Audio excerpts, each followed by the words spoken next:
Ok, aujourd'hui on se retrouve pour une nouvelle review et pour voir pourquoi Carter et Mac sont parmi les meilleurs coachs et drafteurs de LEC et pourquoi Vitality a le potentiel de devenir le nouveau challenger d'Europe. On entre dans cette draft up avec, avec un ban de Draven, donc on va analyser pick par pick cette draft, comme d'habitude, entre guillemets. Donc on va voir, déjà il y a trois éléments importants dans la première phase de ban d'une draft. Donc on banne en priorité trois types de choses.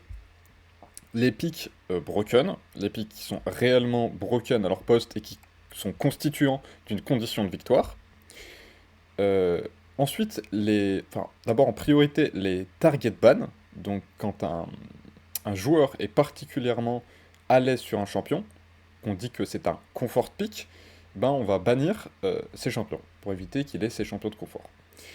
Et le dernier type de champion qu'on bannit dans une première rotation, c'est les champions flex. Donc ils peuvent se retrouver sur plusieurs postes et qui donc permettent, en les prenant rapidement, de ne pas dévoiler les secrets de sa draft et de toujours rester ouvert. Et donc c'est ce qu'on a là. Donc on voit Vitality fait un excellent premier ban Draven, qui vous verrez va être un piège pour la draft à venir. Donc on ban Draven parce que Hansama a un monstrueux Draven, c'est même son pick iconique. Derrière, on répond avec un ban dirigé sur Photon, un ban de Rumble, parce que Rumble est un excellent pick. Il a une tenue de lane formidable et il met des dégâts absolument scandaleux. Et en plus, Photon est excellent dessus. Troisièmement, on voit du coup ce pick de Neko, qui, comme je vous l'ai expliqué juste avant, est un très bon choix en début de draft parce qu'il peut être très facilement flexable.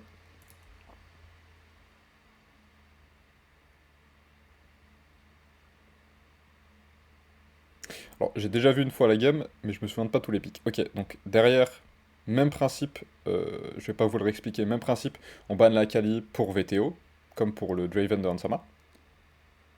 Et parce que c'est un pick extrêmement fort qui est à lui seul une condition de victoire. Et derrière, les derniers bans sont très très intéressants, vous allez le voir. J'attends juste que ça banne Varus, du coup, qui est un ban obligatoire. Et c'est là que c'est très intéressant. C'est-à-dire que ce ban Draven, en plus de target Hansama, il réduit drastiquement les possibilités en tant que botliner en AD carry.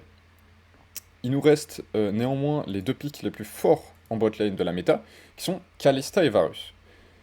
Euh, qui sont en fait les deux meilleurs picks et en tier 1.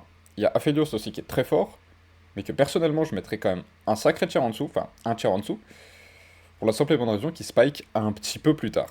Il spike plutôt sur 3 items, là où ces deux-là euh, spike plutôt sur 2 items, notamment Kalista avec la Ginzu et Varus qui stack énormément de létalité. Mais du coup, c'est là que c'est très intéressant. En bannissant Draven, en plus de pénaliser Hansama, on va obliger cette réponse Varus. Donc sortir la plupart des bons ADC. Parce qu'on veut surtout pas laisser un first pick Varus, sachant qu'il n'y a ni Draven ni Kalista. Ce serait très pénalisant pour G2 qui n'aurait pas de solution. Néanmoins, on va du coup suivre le plan de jeu de Carter et Mac et suivre leur draft. C'est eux qui vont imposer et dicter les picks qui vont pouvoir être pris. Avec justement ce très très bon first pick Senna, qui va obliger une réponse que vous allez voir, qui n'est pas Yasuo, qui aurait été absolument génial, mais plutôt un pick Séraphine. Évidemment, on ne veut pas laisser ce combo Senna-Séraphine, qui est juste immonde, autant broken que immonde, et donc on est obligé de partir sur ce type de botlane. Donc on voit que ces bans ADC, ils ont été très ciblés, et surtout très efficaces. Derrière de souvenir, on fait le choix de pick la jungle, on pick Vi, oui on va pick Vi, qui est un très très bon pick, parce que bah en fait, il a tout ce qu'on veut d'un jungle, ça clear vite, ça a de l'engage, c'est ciblé, et surtout, il est une réponse à Senna, parce que dans les compos qu'on Senna, une des meilleures choses à faire, c'est d'instant target lock la Senna et de la supprimer instantanément du fight. Parce que le pick a trop de mobilité, trop de range, trop de healing, et du coup est un peu un enfer pour fighter contre, particulièrement contre des compos front-to-back. Derrière, alors, hop, comme je parle trop, je vais faire pause. Derrière, on pique cette botlane secrète, la fameuse secret botlane, que je trouve tout à fait excellente, parce qu'on sait que derrière, Séraphine, elle va pas s'associer à un ADC classique, parce on a plus les réponses, mais on va décider de jouer, en l'occurrence Sona, et du coup une duo lane double support. Le défaut des duo lane double support, c'est que c'est difficile de prendre la prio de lane, parce que ton push est dépendant de ton mana. Et vu que c'est des mana cost qui sont souvent assez importants, t'échanges ton mana contre de la prio. Et aussi tu trades avec ton mana. Sauf que justement, on peut résister au trade avec cette Senna.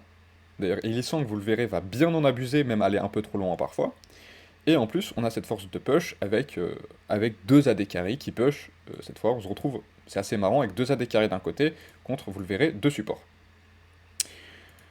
Derrière, on combine ça avec Cassante pour Photon. Pic qu'on pourrait trouver un peu surprenant au vu du fait que la jungle a déjà été révélée et que la logique voudrait qu'on pique un jungle pour répondre au jungler. Sauf que là, ce qu'on veut surtout, c'est mettre Photon très en confort. On veut lui mettre un pic qui est très indéboulonnable, donc Cassante, et donc surtout pas se le voir bannir.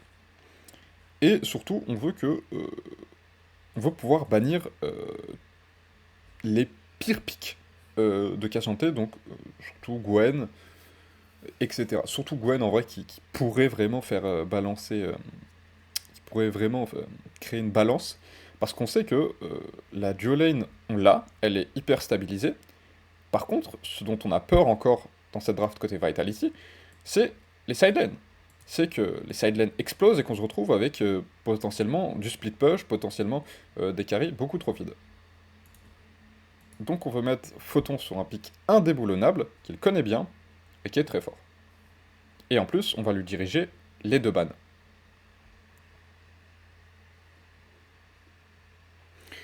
Là forcément, vu qu'il y a déjà énormément d'ADC de bannis, on ne peut pas se permettre de ne pas piquer la carry, ou de ne pas piquer le support, comme vous voulez. Sachant que dans cette duo lane, il n'y a pas vraiment d'AD carry ou de support. La stratégie, c'est de prendre deux items support pour maximiser les golds. Ce que vont faire d'ailleurs Vitality aussi. Ce qui, j'espère, sera nerfé rapidement, vu que c'est un petit peu une balanced.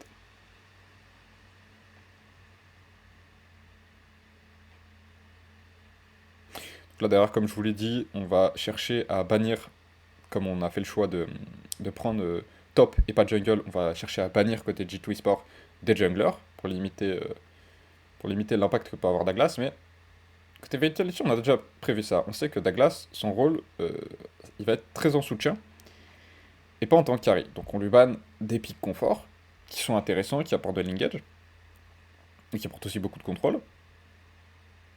Très jolie pour carte. Et, comme on l'a expliqué, côté Vitality, on veut mettre Photon en confort.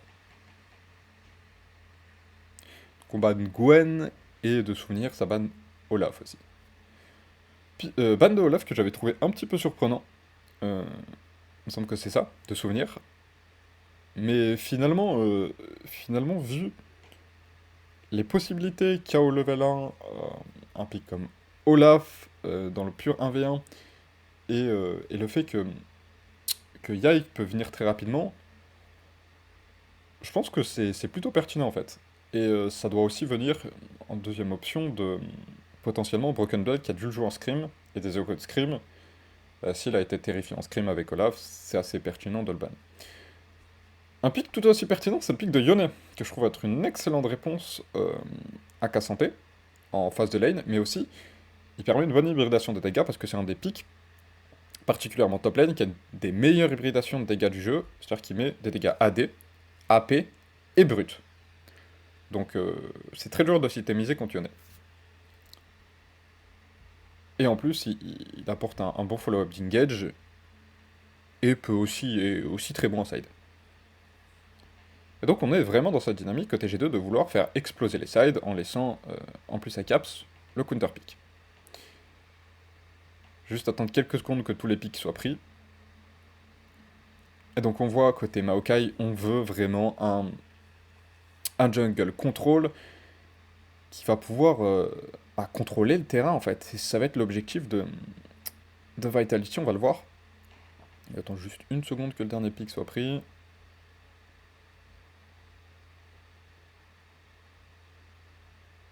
Ah, j'aurais dû avancer. Ok, c'est bon.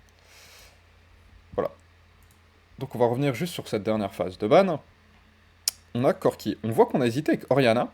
Et les deux, c'est des excellents picks. Et les deux, c'est des picks qui font la même chose dans notre composition de fight.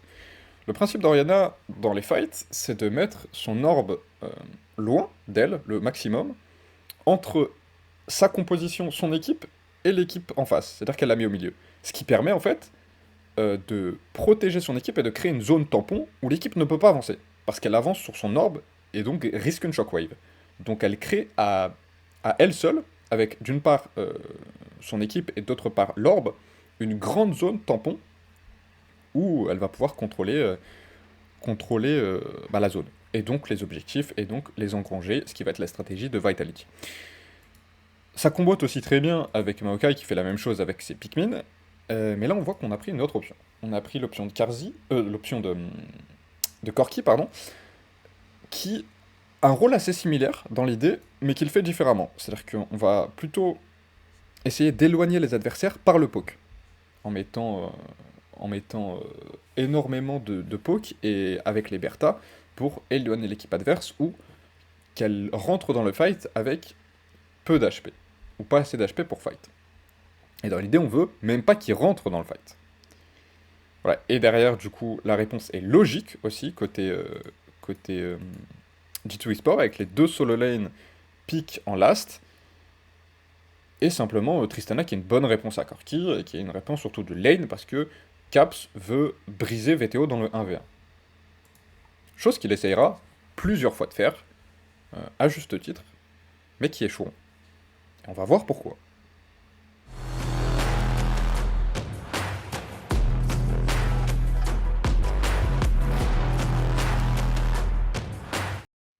On se retrouve donc avec cette game, et on peut voir d'entrée, chose très intéressante, vous allez le voir, les runes qui sont sélectionnées, donc très très intéressant, particulièrement au niveau de la geolane. On voit que, évidemment, on choisit l'arbre bleu parce qu'on a besoin de mana, on a de mage control, de support, avec les rubans de mana, et particulièrement Airi, qui, au level 1, pardon, va mettre environ une quarantaine de dégâts, et ce qui, avec le POC cumulé et potentiellement des auto-attaques trophées, va être particulièrement redoutable et fait extrêmement mal. Donc le choix du double Airi qui est assez violent en lane. De l'autre côté, on a des AD carry, hein. Senna, qu'importe ce que peut en dire Riot, c'est un AD carry, vont faire plutôt des choix d'AD carry assez logiques. On note aussi la présence des cookies, hein, parce qu'on sait que ça va frapper fort. Et là-dessus, on est aussi assez intelligent côté G2, parce qu'on sait qu'en fait, malgré qu'on ait des mages, la pression de lane, et même le kill pressure, va être assez difficile à trouver, et il va falloir que Illisang s'approche pour vraiment qu'il y ait un danger de kill.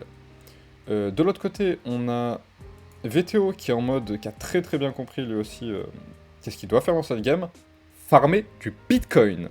Il doit vraiment engranger le maximum de ressources, et être le plus tôt possible prêt à mettre un POC qui est menaçant. Il ne doit pas créer de jeu, il doit le recevoir, et on voit que du côté Caps, on a aussi compris ça, puisqu'on joue Fleet, avec clairement l'ambition de trouver un solo kill, de plaquer, et de aussi engranger un maximum de ressources, mais beaucoup plus proactivement.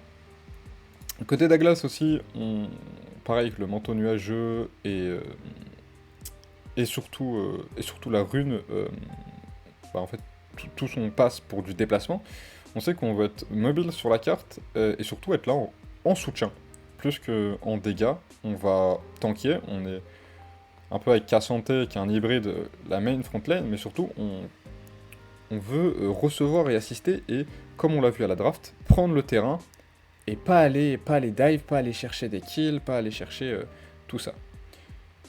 Et c'est une dynamique de draft qu'on retrouve aussi évidemment du côté de Photon, avec cette poigne. On veut scale, stacker des points de vie, se serrer la poigne comme on dit. Bon, c'est pas l'objectif côté Broken Blade. Lui il veut pas serrer la poigne, il veut plutôt arracher le bras de Photon. Mais on veut stacker des points de vie et on vise le scaling. Hop. Et le Conqueror côté Yike évidemment qui est juste très bon sur Vi, qui le stack très très vite. Donc assez logique. Au niveau des starts de jungle, on start top to bot logique parce qu'on sait qu'il va avoir de l'animation bot. Et il y a déjà de l'animation bot surtout. Avec Broken Blade qui lui trouve une très bonne ward pour prendre l'information tout simplement. Et même qui vient un peu parasiter le clear de Douglas en le retardant et en le forçant à commencer par ses wolves. Et Photon qui lui évidemment du coup ne va pas pouvoir aider aussi loin son jungle et directement aller en lane. Pendant qu'on trade aussi directement côté mid lane, et on note aussi que VTO a le démat pour pouvoir éviter que Tristana ne soit trop facilement sous tour et ne plaque trop rapidement. C'est-à-dire qu'on veut abraser un petit peu cette wave. En jouant donc très loin, on sait que dans le pur 1v1 on le gagne pas, malgré que VTO va trouver tout au long de la game de très très bonnes phases de trade. Et là on voit que côté botlane, cette prio est logique. Dès le level 2, le trade devient très très dur. Autant les auto-attaques au level 1, ça va, mais au level 2, la bombe proc très vite, et donc c'est un danger de kill, et il y a un vrai kill pressure à partir du level 2-3 pour Tristana. Et pendant ce temps, du coup, pardon, je disais que botlane, on trouve la prio, on n'hésite pas même pour Carzzy à se projeter très très haut pour trouver des dégâts, et on sait que de toute façon, on n'est pas en reste côté healing, puisqu'on a Senna, qui en plus de faire des dégâts, heal énormément. Et ça, on le voit aussi au niveau des sums, vu que les deux supports portent heal, et que les deux, Zadé carry, portent une purge. Vu les CC, et même vu les dégâts, en fait, c'est assez pertinent. Ce qui, néanmoins, permet aussi à Illy de jouer encore plus too soon, encore plus Illy-Sang, en allant très loin et en se sachant assez safe avec ce heal. Donc pour revenir sur les jungles, première confrontation au niveau des jungles, où on voit que la prio bot, elle est acquise pour Vitality, mais que tous les autres prios, comme on l'a vu sur les solo lanes, qui doivent être proactifs côté G2, la prio, on peut pas du tout l'avoir.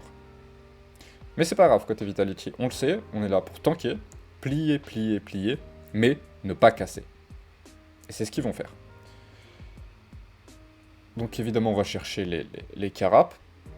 Un back early côté VTO, mais qui est pas non plus, contrairement à ce qu'on pourrait penser, mauvais. C'est pas un shit recall, mais c'est pas un back non plus forcé, parce qu'il va chercher la tire, qui va devoir stacker, et qui est très importante pour lui. Et toujours dans cette dynamique de stacker, stacker, stacker, engranger des ressources, être en mode farming. Opération Bitcoin côté VTO.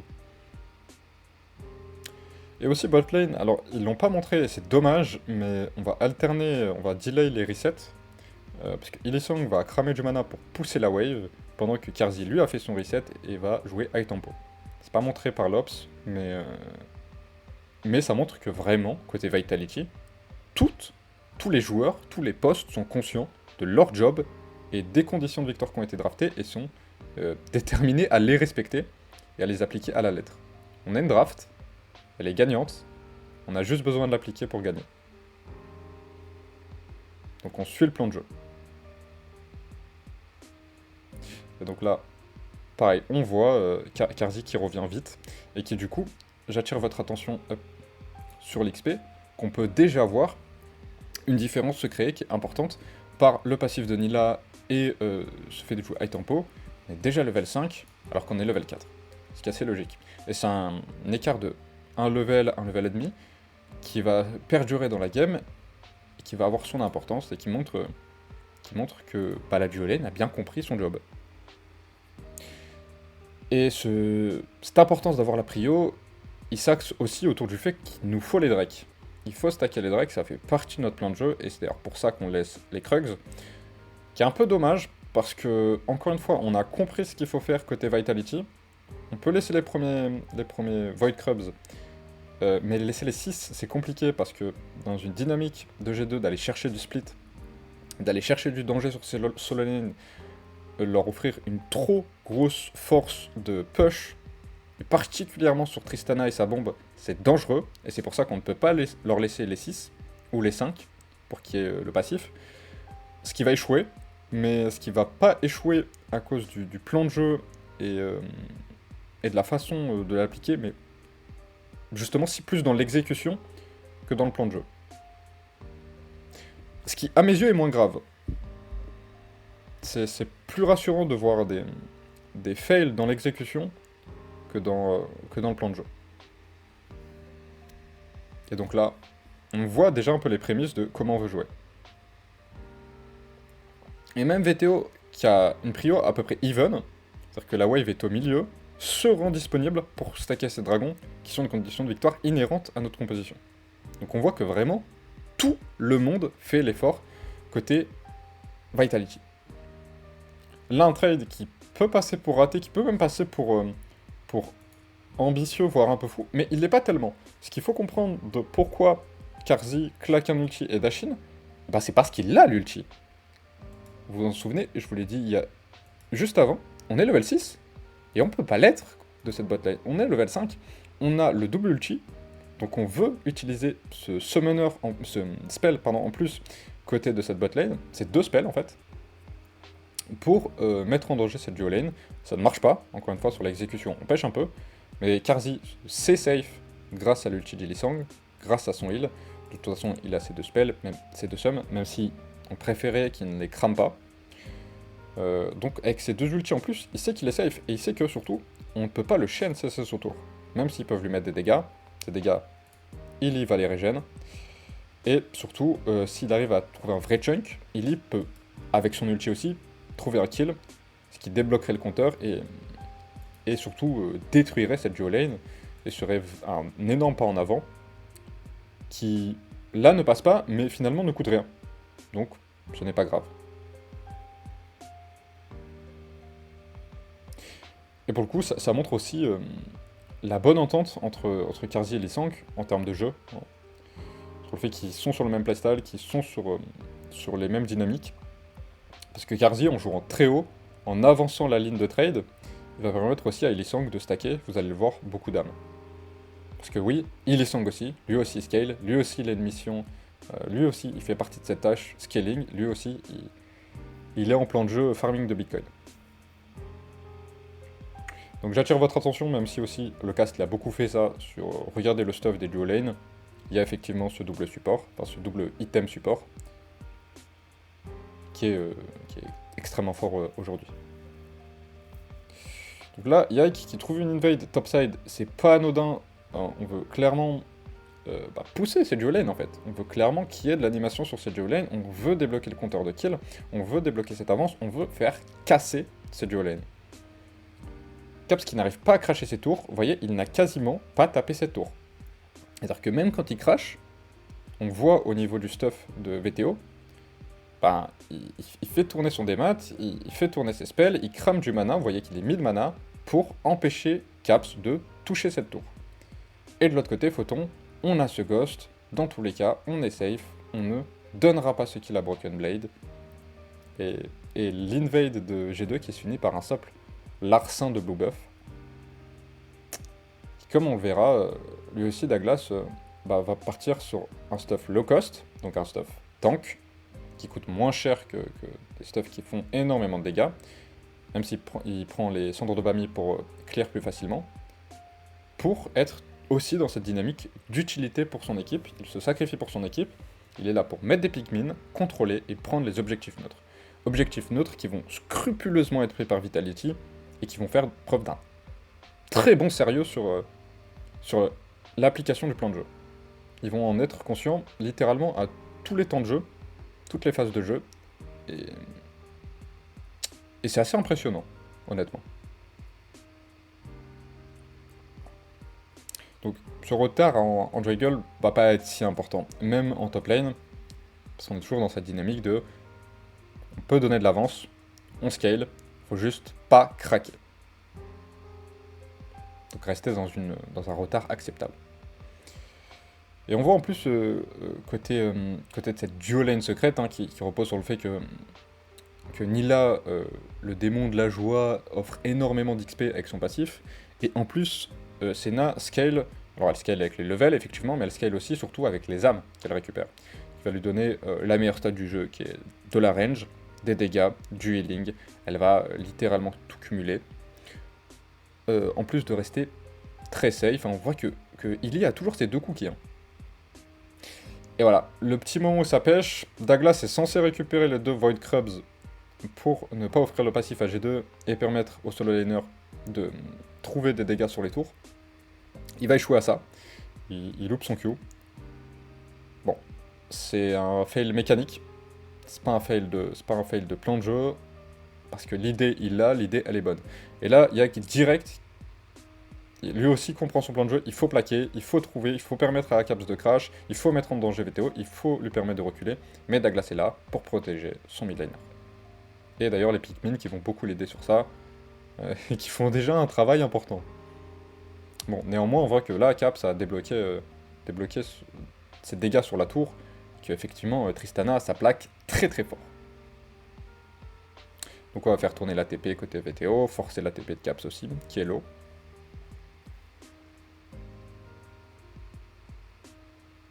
Et donc, on va commencer, toujours dans cette même dynamique, à stacker la Muramana côté VTO. Alors, je sais pas ce qu'il back avec quoi, Capsa timing de jeu. Ok, Carquois, c'est bien ce qui me semblait. Donc on est à peu près au même niveau, à ce niveau-là.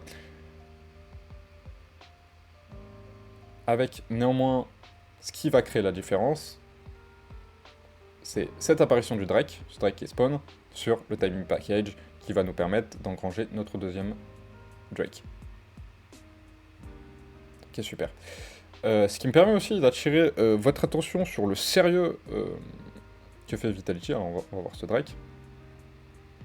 Au niveau de la vision, vous les avez vus se battre pour le tribush, plus que pour plaquer, parce qu'on sait que notre économie, elle se base vraiment sur le scaling, elle se base vraiment sur l'accumulation d'objectifs neutres, et pas sur les golds.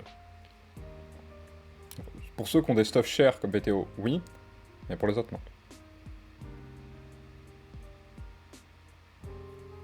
Donc là, on ne va pas trop loin grâce à la brume de Senna, qui est un outil quand même très underestimate à mon humble avis. Et vous verrez que cette bataille de la vision va continuer côté Vitality avec le même sérieux, et s'il y a bien un truc à retenir de la performance de Vitality, outre la draft et outre les drafts d'ailleurs, qui sont très bonnes cette saison, côté Vitality, c'est le sérieux sur la vision.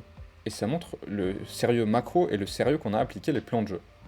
On a confiance en nos plans de jeu, et même quand ils sont pas optimaux, quand ils sont pas parfaits, on les applique parfaitement, et c'est ce qui les rend redoutables. Donc vous voyez que l'avance en jungle et l'avance en top lane continuent de se creuser. Clairement, Photon qui est en peine. Mais c'est pas grave. Son job, c'est pas de gagner. Parce qu'en fait, il gagne passivement. Et c'est ça qui est important. C'est qu'il n'a pas besoin de gagner pour gagner, entre guillemets. Et là, Broken Blade, qui est un peu forcé d'aller très loin, parce que il faut qu'il gagne. Lui, il faut qu'il arrive à tuer Photon, il faut qu'il arrive à plaquer. Qu'il se retrouve à aller un peu loin. Et ce un peu loin, il va coûter très cher, vu que ce package, on va l'utiliser, ce déplacement, on va l'utiliser côté VTO, pour trouver ce kill. Il va quand même avoir un prix, je vous laisse regarder la mid lane, Caps qui va enfin pouvoir trouver son timing pour plaquer. Ce qui va le mettre très bien dans la game. Et du coup là, on voit que, pareil, Yike veut répondre de l'autre côté de la map en se disant ok top lane, on n'arrive pas à créer du jeu, allons bot lane, allons pulvériser cette duo lane qui ne craque pas. Parce qu'elle n'a perdu aucun sum. Et c'est aussi l'avantage de Senna, c'est que oui, t'as de la range, oui, t'as des dégâts, oui, t'as de la mobilité, mais t'as aussi du healing. Ce perso a littéralement tout dans son kit. Et excellent flash d'Illisang, qui montre qu'il n'a pas tout perdu de ses anciennes années de gloire, et qui qui manque de peu de tuer Yike. Hein. Et donc là, on voit que sur cette phase de jeu, à 15 minutes de jeu, on a presque entièrement rempli notre travail côté Vitality. On n'est pas derrière au gold, avec une compo qui gagne naturellement. Alors, je vais faire juste une pause. Ok, je vais faire juste une pause. On n'est pas derrière au gold dans une compo qui scale naturellement. Vous voyez, 400 gold, c'est rien, parce qu'il y a 2 Drake. Et justement, on a stack les Drake, et c'est notre condition de victoire, les objectifs neutres. On a pas perdu du tour, et même si Caps a un peu plaqué, ce qui va lui permettre de débloquer son premier item, vous le voyez sur le tab, on n'est pas en retard, il n'y a quasiment aucune différence de gold. Il y a 10 CS qui sont compensés par les runes de VTO, quasiment pas de différence. Et en plus, Senna qui génère un peu du scaling artificiellement est devant niveau botlane, donc tout roule. Même s'il faut prendre en compte que cette duo lane là, elle scale aussi elle scale pas artificiellement, mais elle a pas besoin de beaucoup de stuff. Hein. Vous le voyez, c'est très low cost et ça peut jouer low echo en fait, tout simplement. Ça a besoin de peu de gold pour être efficient. Et là, vraiment pour le coup, Douglas, il est un peu très récessif dans toute la game, mais là, je sais pas de qui vient le call, donc je lui attribuerai pas la paternité, mais le call est vraiment intelligent. Parce que Broken Blade se dit, c'est pas logique que Douglas soit là, il devrait plutôt faire son reset, il est que level 9, il est en retard sur Yike, Yike a le temps de faire son move et de reset, Yike open top, donc Broken Blade se pense safe, mais hop, Douglas, sans ulti, un peu à contre-temps, vient essayer de mettre en difficulté Broken Blade et de le surprendre par la vitesse. C'est très intelligent, encore une fois, ça ne passe pas, mais on claque juste un ghost. Je sais même plus s'il claque le ghost, visiblement pas. On claque du coup juste un flash contre un flash en fait. C'est très bon, on fait burn ulti et flash de Broken Blade contre un flash de Douglas. Il va avoir l'ulti bientôt. Donc là-dessus on est 10 sur 10 et on va pouvoir, hop, prendre de vitesse les G2 sur cet objectif qui est l'Herald. Et je vais encore une fois attirer votre attention sur la vision, mais je pourrais le faire aussi plus tard. Hop, l'importance elle est là. Elle est là. C'est que Carzzy va faire un vrai gros travail de vision. Alors, il y a un certain setup, je crois que c'est sur le 3ème Drake, ou c'était peut-être sur le 2ème, de vision qui est hyper intéressant, que je développerai pas, parce que sinon la vidéo est beaucoup trop longue. Mais je vais me permettre de résumer en Carzzy fait un vrai travail de vision, et même pour un AD carry, participer à la vision, faire l'effort, c'est déjà une bonne chose, mais le faire bien en plus, c'est vraiment remarquable, et il mérite votre attention et votre respect, vos félicitations pour ça. Voilà. Et on le voit, c'est pas suivi côté Ansama, qui achète une pink, mais comme il a un item support, en fait, sa ward jaune peut lui servir, et vous voyez qu'il va mettre beaucoup moins de ward en termes de score de vision. Ça reflète pas tout le score de vision, mais en termes de score de vision, on est à 22 contre 11 au niveau des AD carry, et vous voyez qu'au niveau des supports, c'est aussi suivi. Et donc, le travail de vision qui est important d'être fait autour du Drake, autour de ses objectifs neutres, de cet objectif central qu'est le dragon, parce qu'on scale au niveau des dragons, et ben il est fait par cette duo lane qui le fait avec un très grand sérieux. Et autant Toussoun, notre cher petit Lee Sang, vous voyez, il récupère la vision à 2. Autant, disais-je, Lee Sang peut avoir des moments un peu d'absence ou de flash incontrôlés, autant sur l'aspect macro, il est quand même très sérieux et on sent l'expérience du joueur. Expérience qui même avait déjà, hein, ça fait quand même pas mal d'années qu'il est très sérieux sur cet encadrement là et cette partie de drive l'équipe. Même à l'époque du OL, etc., je l'ai toujours trouvé très très pertinent là-dessus, au-delà de sa phase de lane qui était aussi vraiment excellente.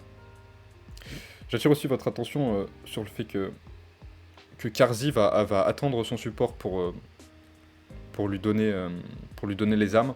On est conscient du fait que Lee Sang scale, Lee Sang a des ressources, Lee Sang va faire la différence dans cette game. Et ça va être le cas, il va répondre présent. On va lui faire confiance et il va nous montrer qu'on peut lui faire confiance. Broken Blade qui trouve des trades, c'est aussi très important. Parce qu'il doit trouver des chunks, il doit... alors, il n'a pas vraiment d'avance, mais il doit la faire peser. Et là voilà, on va être très sérieux, on va reprendre la vision ensemble, à partir des Pikmin qu'on a disséminés un peu partout. Côté G2, on va accepter de laisser cette prio, enfin de laisser cette... de laisser ce contrôle sur l'objectif en échange de la prio, mais la réaction est instantanée côté Vitality, on vient clear la wave.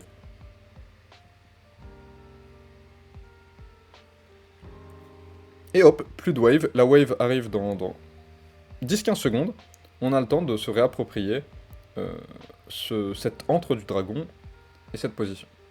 Donc on essaye de vraiment être large, vous voyez, Yai qui essaye de trouver un autre angle d'attaque, mais c'est wardé. Il va quand même pouvoir se positionner, même s'il y a une maîtrise du burst qui dash comme ça, c'est un peu problématique, mais voilà. Bon, je repasserai pas le fight, mais ce qu'il faut comprendre, c'est qu'il se fait réceptionner une fois que le Drake est fini, il se fait instant, et là, G2 sait que en 4v5, ils ne gagneront pas, le cheat DI qui est pas parti, son flash est pas parti, ils ont pas de focus défini. Et derrière, leur seule façon de gagner le fight, c'est le combo d'ulti des deux supports, et il les flash. Il les flash, tout le monde fait l'effort. Alors, VTO l'esquive assez simplement, lui il peut. Photon, lui, le dodge parce que, bon... Cassante est insensible, Gwen is immune, Cassante est insensible. Hop, je vais faire une pause là parce que c'est important. Je crois que Douglas l'esquive aussi, je suis pas sûr, je veux pas vous dire de bêtises, et Karzi le flash. Donc tout le monde est sérieux là-dessus, personne ne se prend l'ulti d'Ansama. Et c'est ce qui fait le fight. Derrière, du coup, on prend pas beaucoup de kills là. On ne prend que 2 kills, mais c'est suffisant. On a le dragon, on a appliqué le plan de jeu, et G2 est échec et mat en fait. Ils ne peuvent que partir. Donc on est gagnant. Derrière, on trouve une très bonne charge d'Herald, et on va faire notre reset, synchronisé, tout le monde fait l'effort. VTO qui va catch la wave, et surtout là, très important, Caps va essayer de trouver ce solo kill sur VTO. Il faut débloquer ce compteur. Ce n'est pas possible que VTO soit un 1-0-2 et que Caps, lui, qui doit être le champion proactif de cette game, cette Tristana, soit en 0-0-0. C'est-à-dire que certes, il met 10 CS, mais vous voyez que ces 10 CS du début de la game, du pack TP de VTO, bah, il se creuse pas. Il se creuse pas. Et il n'y a pas d'écart en fait. Il y a 0 gold d'écart parce que VTO mine crypto aussi. Et donc, faut trouver ce solo kill. Et là, je commande pas, juste je vous laisse apprécier de l'anticipation. C'est juste VTO qui anticipe les mouvements, qui sait que ça va venir sur lui, qui voit ce jump-in venir, et qui connaît les mouvements de Caps, qui sait ce qu'il va faire, parce que lui aussi le ferait, parce que c'est ce que doit faire Caps, et qui anticipe parfaitement, qui répond parfaitement, et qui manque de peu de trouver un flash ou un solo kill sur Caps, qui aurait enterré la game pour le coup. Hein. Si Caps meurt là, il est obligé de jump out, parce que s'il meurt, c'est finito. Donc voilà, bon, il y a un replay, vous savez quoi, je vais vous le laisser, parce que le fight est quand même beau, et ça va vous permettre aussi de voir que hop, Douglas protège son équipe, et hop, vous voyez, Illisang hors de portée, Photon s'en va, et Karzi le flash. Les 3 ou 4 qui étaient dans la portée, hop, esquive instant, on sait que ça va venir, on sait que c'est la seule façon qu'on a de perdre ce fight, donc on est sérieux. Oui. Qu'est-ce que je veux dire? Ah oui, pardon. Voyez. Broken Blade ne peut pas fight. Ansama ne trouve personne dans son ulti, ne peut pas fight. Et Yike s'est fait instant. Et je me demande comment il a fait 42 dégâts aussi. C'est pas un item? Peut-être qu'il a tapé dans du shield. Pardon. Point important que je voulais développer, c'est le stuff quand même qui est très bon côté G2. Je trouve qu'on fait les bonnes choses. L'anchill est porté par Ansama, c'est la personne qui doit le porter. Inutile de faire de l'anchill pour quelque autre personne que ce soit. Et là-dessus, c'est bien joué. Même si on voit que côté duo lane G2, on est en peine, et particulièrement au niveau des summoners spell. Je peux revenir aussi sur les stuffs, peut-être un peu plus tard, mais les stuffs de Vitality qui vont être très bons, particulièrement Douglas. Je pense qu'il fait des bons choix. Le cœur gelé qui est un très bon choix, mais aussi plus tard, il fait des choix que je trouve pertinents. Et après, les autres, la malveillance de VTO, il me semble parler sur son stream. Euh, alors, je suis pas complètement à jour sur les différents stuff de Corki. Enfin, je les connais, mais je sais pas à quel point c'est optimisé pour chaque chose. Mais vu ses dégâts, vu à quel point Cap s'est fait des pop, euh, ouais, ça me paraît opti. Et pareil, les stuff côté botlane, Vitality qui sont aussi pour le coup très classiques. Le Percepteur qui est très fort en second. Et Lee qui fait forcément des, des items pour récupérer la vision. Et là on voit, chose très importante, c'est la TP qui est instantanée, et des deux côtés, et cet effort de Vitality de ne pas laisser mourir personne. On fait absolument tous l'effort côté, côté, euh, côté Vitality de faire les choses ensemble. Et là, VTO qui devrait reset, parce que en fait, il open bot à cause de son TP, il est obligé de TP pour sauver Karzi, et c'est pas ce qu'il veut. Mais Photon va se diriger top lane, hop, il va aller plaquer, parce que Broken Blade lui aussi a suivi TP, il a un peu overreact, et du coup VTO voit la possibilité, hop, de compenser de l'autre côté de la carte, et d'aller trouver ce kill sur Broken Blade qui va être trouvé, il me semble. Surtout qu'on voit que là, Broken Blade commence à être en peine. Il n'arrive pas à creuser d'avance, il a un item, côté VTO on en a deux, et on a des dégâts mais absurdes. Hein. Évidemment, on peut pas trouver de kill, on peut pas trouver de one-shot, parce qu'il y a Toussoun qui met des heals, et qui est très très large. Hein. Ce heal n'a pas été utilisé, je parle de celui-là, hein. Ce heal n'a pas été utilisé de la game. Hein. Bon, cette tour qui finira par tomber, hein, faute, vous vous souvenez, environ 7 minutes avant, le moment où VTO va top lane trouver son premier kill et le first blood de la game, Caps a plaqué sévèrement. Mais c'est la seule fois où il plaque, et c'est pas assez. C'est pas assez pour le mettre devant, c'est pas assez pour créer un écart. Et ça, G2 le paye très cher. Donc on arrive quand même à un peu suivre la cadence côté G2, parce qu'on est au niveau des tours, on réagit en side, etc. Tristana, donc Caps, qui a instantanément go top lane sur le reset de Photon pour pouvoir trouver cette tour, pour pouvoir trouver ses waves, et on voit qu'il continue de très très bien farm, hein, mine de rien. Il est same farm avec VTO, et ils sont tous les deux en mining un peu de creep. Hein. Ils volent tous les deux carry cette game. Mais pour l'instant, ça se voit très clairement, assez bêtement au niveau du KDA, c'est VTO qui prend le large. Encore une fois, on voit ce double dewarder bot, ce dewardage en duo, c'est surtout ça en fait le truc. C'est on deward en duo, on fait tourner les dewarders ensemble pour créer des lignes de vision, vous voyez. C'est en fait le concept. C'est genre en fait on crée, plutôt prendre une ligne du coup, on crée des lignes de vision qui vont servir un peu de barrage et interdire à l'équipe en face, vous voyez en gros avec des points de vision, interdire à l'équipe en face de rentrer. Donc contrôler avant tout les choke points. Voilà.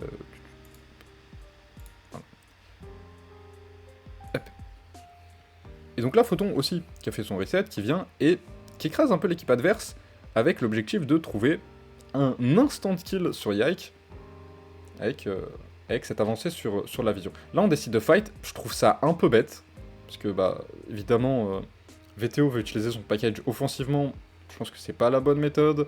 Là, Broken Blade a un tout petit peu de dégâts, vu le triple stun qu'il trouve, le fait qu'il ait son flash sur l'équipe adverse, je pense qu'il peut vraiment prendre 1-2 kills facile et mettre en péril notre composition.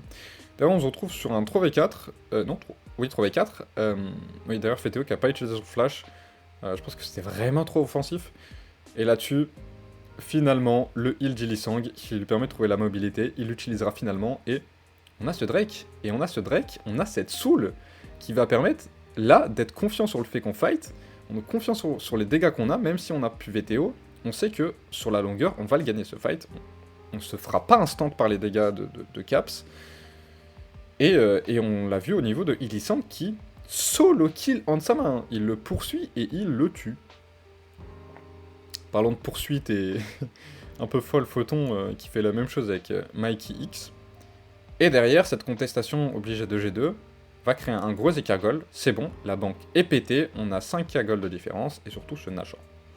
Yike, bah, il est désynchrone avec sa team, hein, vu que G2 s'est un peu suicidé en voulant absolument empêcher cette soul, mais elle a été prise trop vite pour Vitality, qui, en fait, du coup, clôt les fights.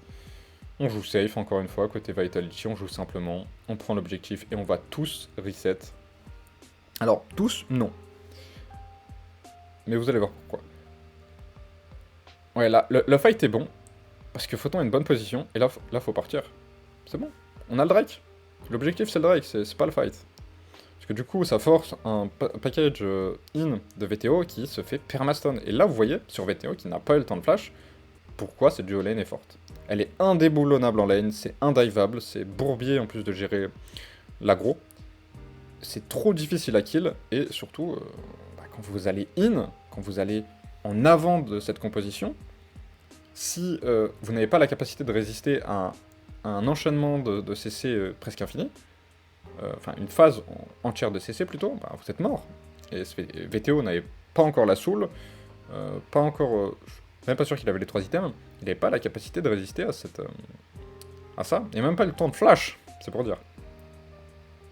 Derrière, on a un très bon push de lane, je veux quand même un mot sur la macro, parce que Vitality fait une très bonne macro, même si je soulève pas tout.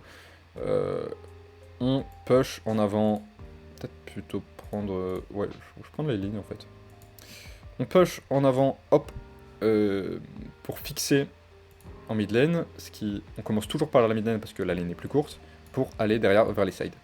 Les sides sont déjà pourvus par Photon qui va pousser in, et on peut donc se regrouper ici, côté Vitality. Et en plus, on les a, les 3 items de VTO, ce fameux... Waouh, les dégâts sont violents quand même. Les dégâts de l'ulti de Toussoun. Mais du coup, on a les dégâts que sur Caps, vous le voyez. Alors là, c'est un peu mal joué parce qu'on est séparés. La téléportation de Photon arrive peut-être un peu tard. Et surtout, oui, VTO aurait dû flash le wall et juste avancer et écraser sur la tour l'équipe G2. Et s'il se faisait engager, simplement flash à ce niveau-là, faire flash vers son équipe, flash vers Illisang, flash vers tout ça. Je pense que G2 prend la bonne décision en allant instantanément sur VTO, qui est le seul isolé. Et le seul sur qui ils ont les dégâts de one-shot en fait. Et c'est ce qu'ils veulent, séparer notre équipe, qu'on ne soit pas un bloc. C'est un peu ce qu'on leur donne. Bon, Broken Blade qui se retrouve un peu prisonnier. Et qui va mourir. Je sais même pas s'il aurait pas pu instant turn sur Douglas. Ah, c'est un peu léger quand même en termes de dégâts, mais il a son spike 2 items, donc voilà. Évidemment, la wave mid qui a été pushée parce qu'on a perdu du temps à aller chercher ce Broken Blade. Et là, vous voyez aussi Caps qui prend la wave, parce qu'il veut surtout pas se faire dive. Et dive sans wave, c'est compliqué. Parce qu'en fait, ça rend surtout plus difficile la gestion de l'aggro, et prendre la tour, encore plus.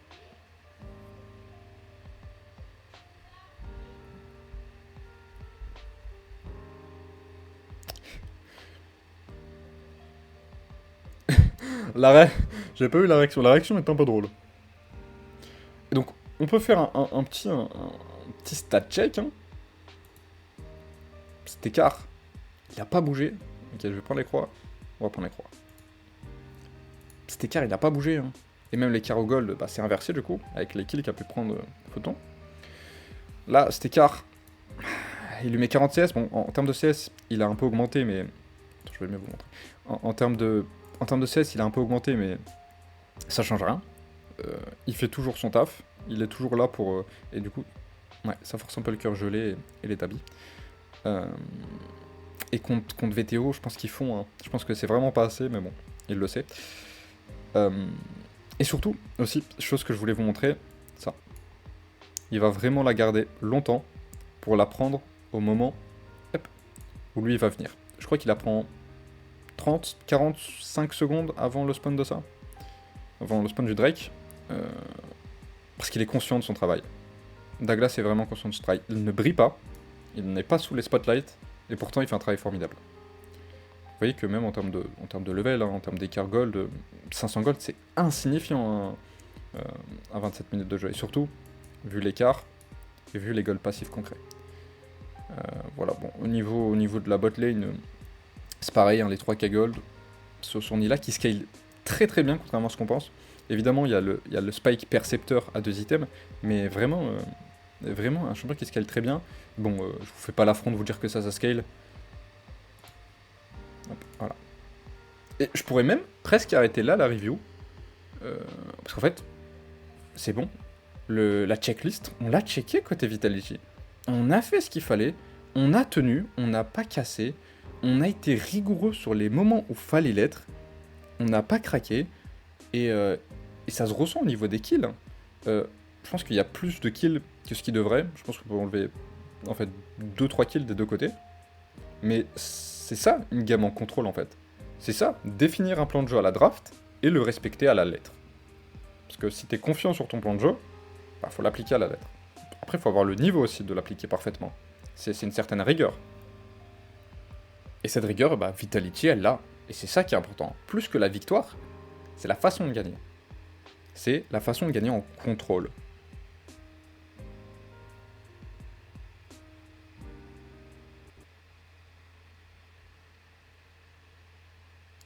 Donc voilà, sur tous ces 2-3 minutes, on push les waves, on reset, on n'a plus le buff Nash évidemment.